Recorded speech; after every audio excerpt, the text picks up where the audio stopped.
আমি আসলে আজকে শুনতে এসেছিলাম মন ভরে।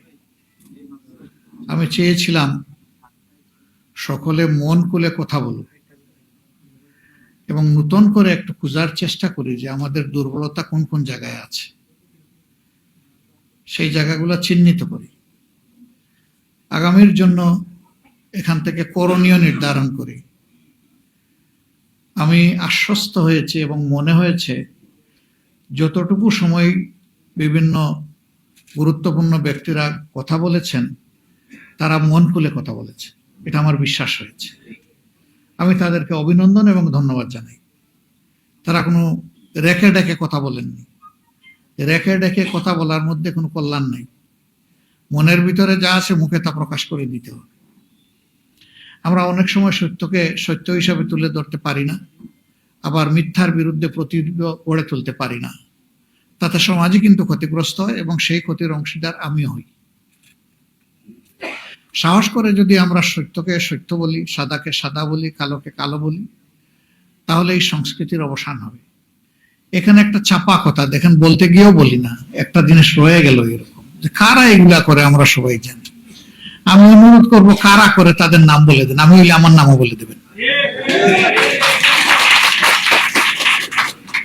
এটা যতদিন পর্যন্ত বলতে না পারবো ওই কারাগুলা লুকোচুরি করবে আর আমাদের ক্ষতি করতে থাকবে। এদের ক্ষতির এই সংস্কৃতির হাত থেকে আল্লাহ আমাদেরকে বের করে আনুন, উদ্ধার করুন, দোয়া করি।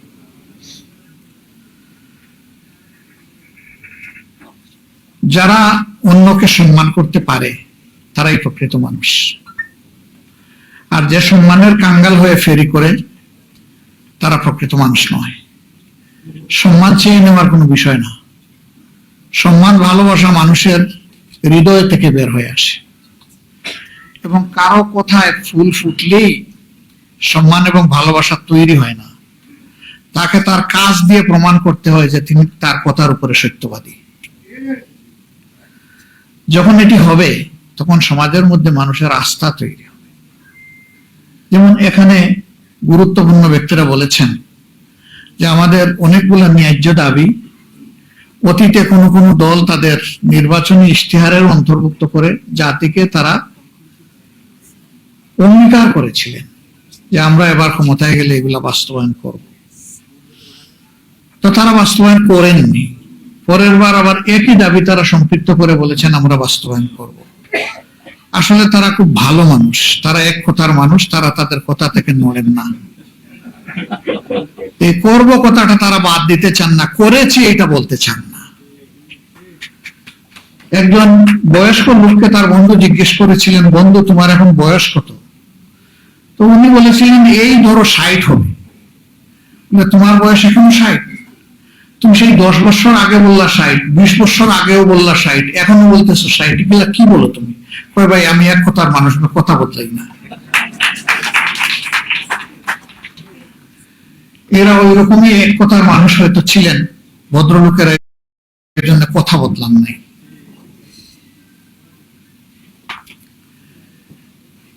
সমাজে একটা কথা চালু আছে, আপনি যদি পানিতে কূপ মারেন তাহলে দাটা এসে হাঁটুতে লাগবে, আপনার নিজের হাঁটুতে, অন্য কারো না। তো অবচেতন মনে কিছু মানুষ মাঝে মাঝে কিছু কাজ করে ফেলে। ওরকম আরো 2 বন্ধু বৃদ্ধ এক রিক্সায় যাচ্ছেন, তো যার বয়স তুলনামূলক ভাবে কম, তিনি বলতেছেন তোমার তো ভাই বয়স আমার চেয়ে বেশি, কিন্তু আমি আজকে দেখি যে অনেক সময় চেত বল পাই না। কেমনে? এই যে রিক্সায় বসেছি, আমার হাতে, আমি তো উরুতে কোনো হাত নড়াচড়া করে উরুতে কোনো চেত পাই না। বন্ধু হাতটা তো তোমার উরুতে নয় আমার উরুতে, এই জন্য চেত পাচ্ছ না।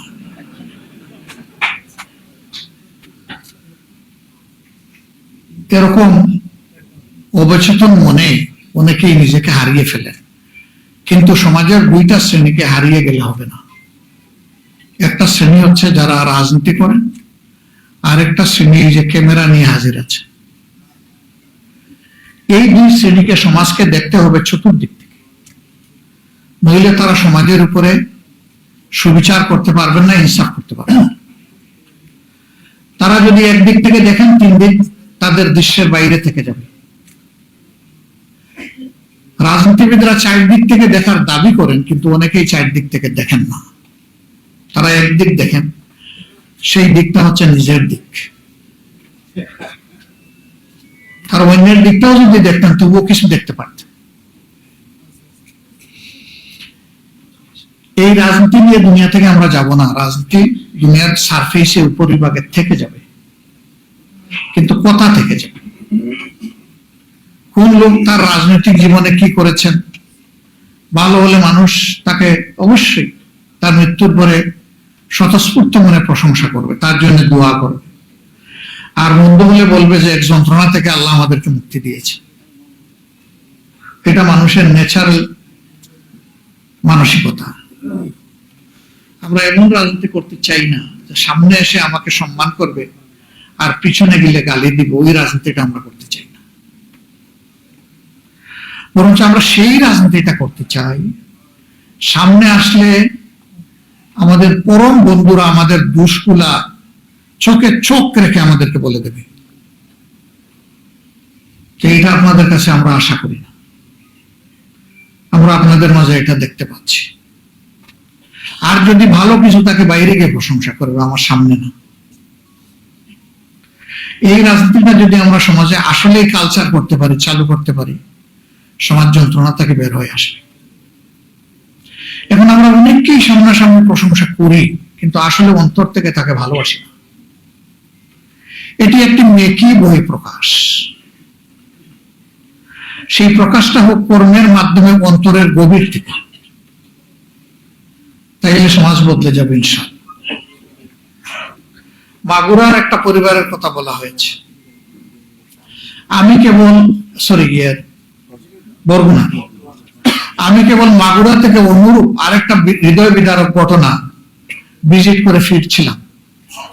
রাস্তায় হঠাৎ করে কোনো মেইন স্ট্রিম মিডিয়া নাই, এই খবরটা মেইন স্ট্রিম মিডিয়া আসলোই না, যেন এরা মানুষই না। সোশ্যাল মিডিয়া দেখলাম, আবার সোশ্যাল মিডিয়াকে সবসময় বিশ্বাসও করা যায় না। আমি বলি যে ফেসবুক কখনো ফেসবুক ঠিক আছে, আবার কখনো ফেক বুক হয়ে যায়। মিথ্যা সংবাদ দিয়ে মানুষকে বিভ্রান্ত করে এরকম বহু খবর চলে আসে। এমনকি সুপার এডিট করে মানুষকে একেবারে জবাই করে দেওয়া হয়, সেটাও আসে। তো দেখলাম যে এরকম একটা ঘটনা বরগুনায় ঘটেছে। পঞ্চম শ্রেণীর একজন ছাত্রী, তার উপরে অত্যাচার করা হয়েছে। বাবা তার প্রতিকার চেয়ে আদালতে মামলা করেছে, থানায় মামলা করেছে। ঘটনাটা একই গ্রামের ভিতরে। যারা তার ক্ষতি করেছে তারা খুব দাপটশালী, স্বচ্ছ।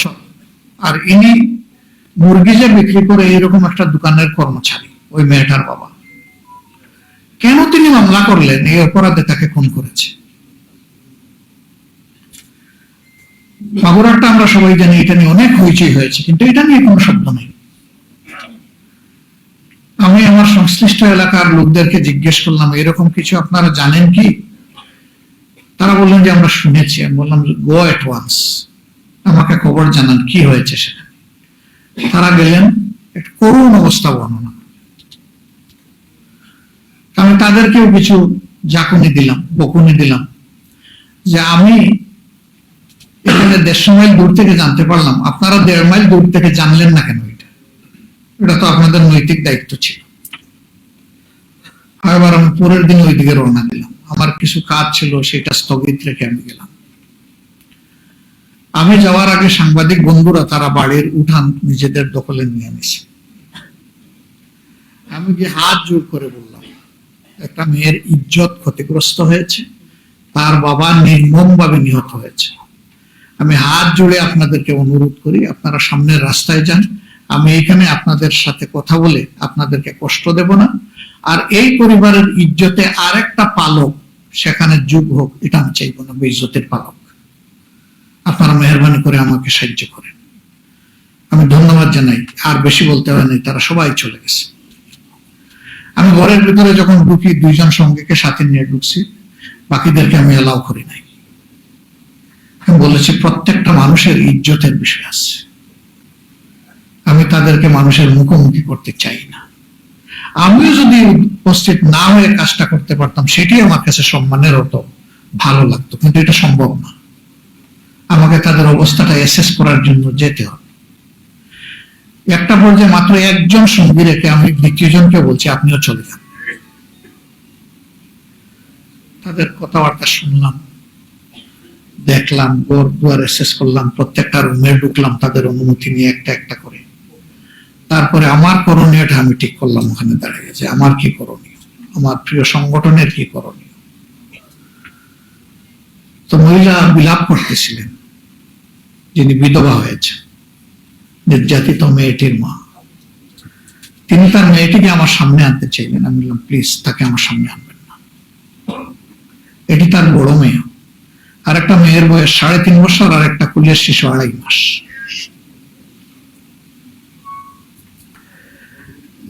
যিনি মারা গেছেন তার বৃদ্ধ মা আছে,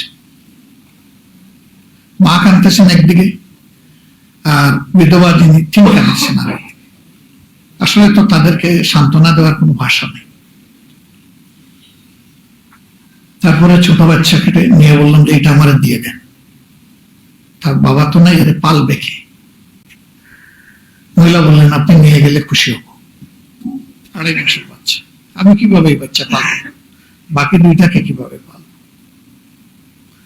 আমি বলে নিয়ে বললাম বাচ্চা আমি নিলাম, আবার আপনার কাছে আমি আমানত রেখে গেলাম।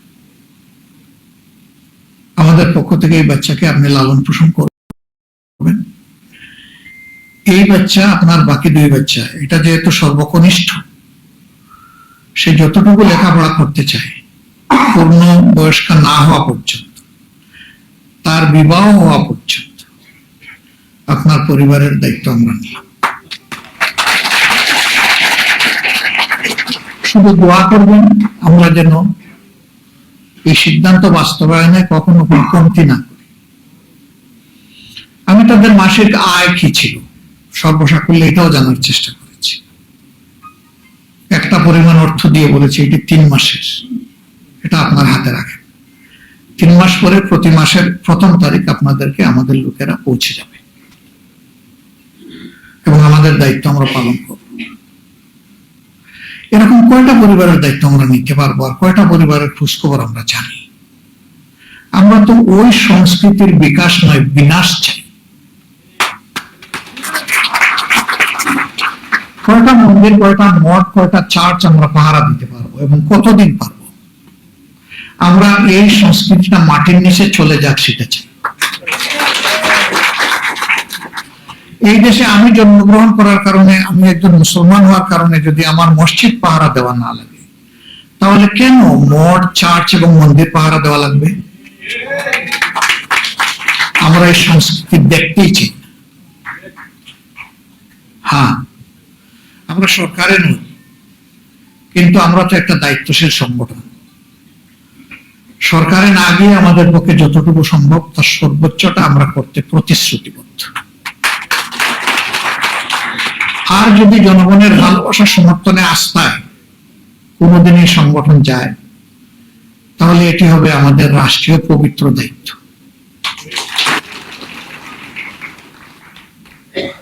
চেষ্টা করি যা বুঝি সেটা বলা, যেটা বুঝি না এটা বলিও না, আর যা বলি চেষ্টা করি এটা করার, যা পারবো না এটা বলতে চাই না। এখানে সঙ্গত অনেকগুলো দাবি সন্তোষদা বলেছেন, আর অনেকেই বলেছেন, আমি তাদেরকে রেসপেক্ট করি, কিন্তু এখানে দাঁড়িয়ে আমি সব দাবি না দেখে, না বুঝে, না স্টাডি করে আজকে যদি বলি যে সবগুলাতে হ্যাঁ, তাহলে আমার মিথ্যাবাদী হওয়ার আশঙ্কা আছে। এগুলো পরখ করে দেখে দেশ, রাষ্ট্র, আপনাদের সকলের, আমাদের সকলের বিষয়গুলো সামনে রেখে যেগুলো সঙ্গত, এগুলা বলি আর না বলি, যখনই সুযোগ পাবো, কি সরকারি আর কি বিরোধী দল, এটা আমার কাছে ইম্যাটেরিয়াল। যেখানে আমাদের সামর্থ্য থাকবে সেখানে আমাদের চেষ্টা করা কর্তব্য আমরা করব। তবে সরকারে গেলে তখন প্রশাসনিক ব্যবস্থার মাধ্যমে এটা নিশ্চিত করার সুযোগ হয়, আর না গেলে এটা কল্যাণধর্মী কিছু কাজের মধ্যে সীমাবদ্ধ থাকে। কিছু প্রতিবাদ, কিছু বিরোধিতার মধ্যে সীমাবদ্ধ থাকে। কিন্তু নির্মূলের কাজটা, অসৎ কর্ম অপকর্ম নির্মূলের কাজটা সরকার ছাড়া চাইলেও সমাজের নির্দিষ্ট কোনো অংশ করতে পারবে না, এটা ইম্পসিবল। আজকে আপনাদের কাছে আমরা ভোট চাইতে আসিনি, ভোট আপনার বিবেকের প্রতিধ্বনি। আপনি কারে দিবেন না দিবেন বিবেক আপনাকে গাইড করবে। কিন্তু আমরা একটা সুস্থ সমাজের জন্য, একটা হেলদি সোসাইটির জন্য, একটা জাস্ট সোসাইটি যেটা সামাজিক সুবিচারের উপরে প্রতিষ্ঠিত হবে, এরকম একটা সোসাইটির জন্য আমরা সবাই মিলেমিশে কাজ করতে চাই।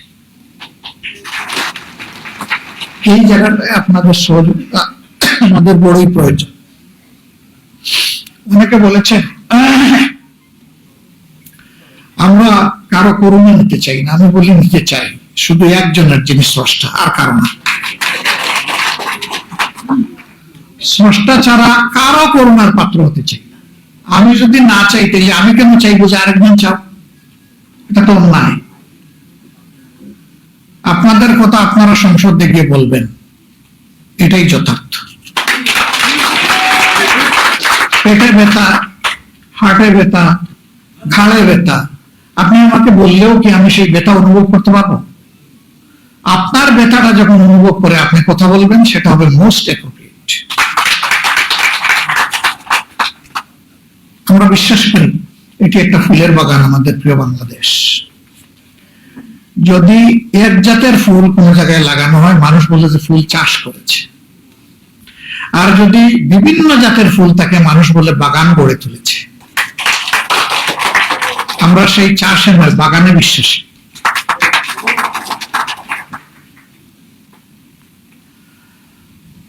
আমরা আমাদের ফুলের বাগান কোন বুতুম পেঁচা আর নষ্ট করুক, এটা আমরা চাই না। এই বাগান পাহারা দেওয়ার দায়িত্ব আমাদের সবার। আমি জামাতে ইসলামের পক্ষ থেকে আশ্বাস নয়, আহ্বান জানাচ্ছি, আসুন আগামীতে যদি পছন্দ করেন তাহলে জামাতে ইসলামের ব্যানারে আপনারা নির্বাচনের জন্য তৈরি হন। জামাতে ইসলামের ক্যান্ডিডেট হিসাবে আমরা আপনাকে আপনার সাথে হয়ে জনগণের কাছে নিয়ে যাব। আপনাদের কথা আপনারা বলবেন, গলা ঝেড়ে খুলে মুক্ত মনে বলবেন। শেষ করি, একটু শেষ করি।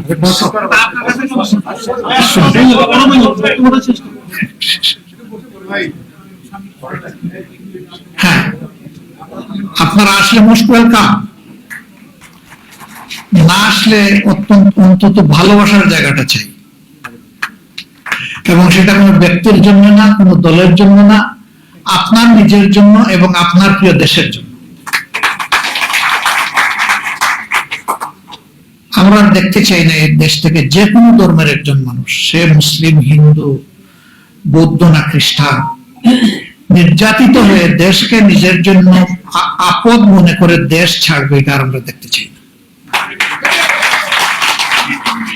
অতীতে যারা এরকম আপদ মনে করে জালিমদের হাতে নির্যাতিত হয়ে দেশ ছেড়েছে, আমরা তাদেরকে আমাদের দেশে ফিরিয়ে আনতে চাই।